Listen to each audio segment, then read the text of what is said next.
तो बच्चों कैसे हैं आप लोग। आज की क्लास में हम जो है मनुष्य में लिंग निर्धारण की प्रक्रिया को समझने का प्रयास करते हैं। इससे पहले की कक्षाओं में हमने गुणसूत्र के बारे में पढ़ लिया है ना।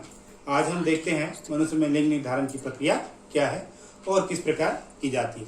तो आप लोग कक्षाओं में जब हमने पढ़ा है तो पहले ही बात किया है कि मनुष्य की प्रत्येक कोशिका में लगभग 46 गुणसूत्र पाए जाते हैं, है ना। तो इन 46 गुणसूत्रों में हम लोग देखते हैं कि 23 जोड़े गुणसूत्र होते हैं, है ना। इस 23 जोड़ों में यदि बात करें तो जो 22 जोड़ा होता है, ये 22 जोड़ा ऑटोसोम होता है ना, जो कि सोमैटिक है। और 23वां जोड़ा जो है, जिनमें कि पुरुषों में यदि बात करें तो X और गुणसूत्र और महिलाओं में बात करें तो X और Y गुणसूत्र। इन गुणसूत्रों को हम क्या कहते हैं? लिंग गुणसूत्र कहते हैं, ठीक है।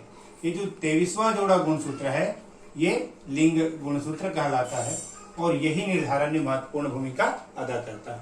यदि हम फीमेल में देखें तो फीमेल में 2 X गुणसूत्र पाए जाते हैं और मेल की बात करें तो मेल में एक X गुणसूत्र होता है और एक Y गुणसूत्र होता है। क्योंकि ये देखिए असमान है इसीलिए लिंग गुणसूत्र हैं और ये 22 क्या होते हैं? समान है, जिनको हम लोग क्या कहते हैं? ऑटोसोम के नाम से जानते हैं। तो लिंग निर्धारण की प्रक्रिया स्टार्ट करते हैं। तो हम देखते हैं कि देखिए जैसे फादर है या जिसको हम पुरुष कह रहे हैं, इसमें 44 गुणसूत्र हैं, 44, है ना। X और Y अलग पाया जाता है। इसी प्रकार जो मदर है या माँ है, इसमें 44 प्लस X और X 2 गुणसूत्र पाए जाते हैं। तो इनके हमको इस प्रकार गेमेट प्राप्त होते हैं।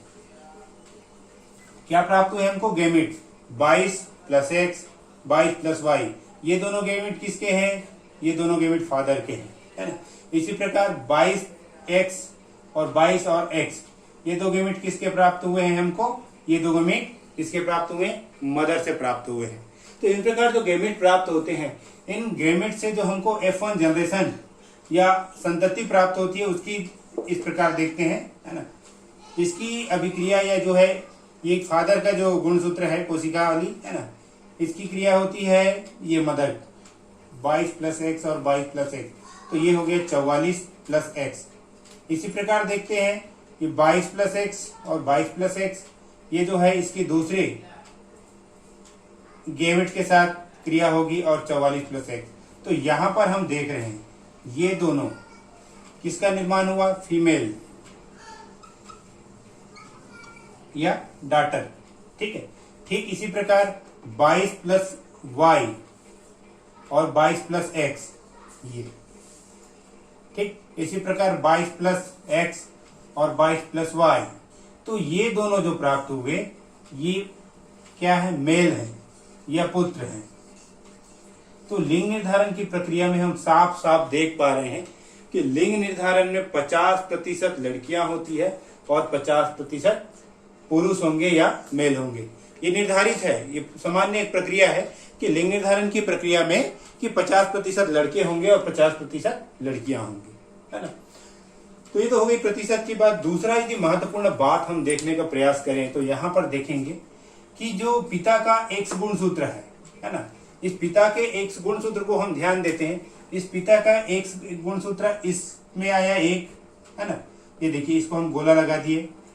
दूसरा पिता का X गुणसूत्र यहाँ पर गया, इसको भी हम गोला लगा दिए।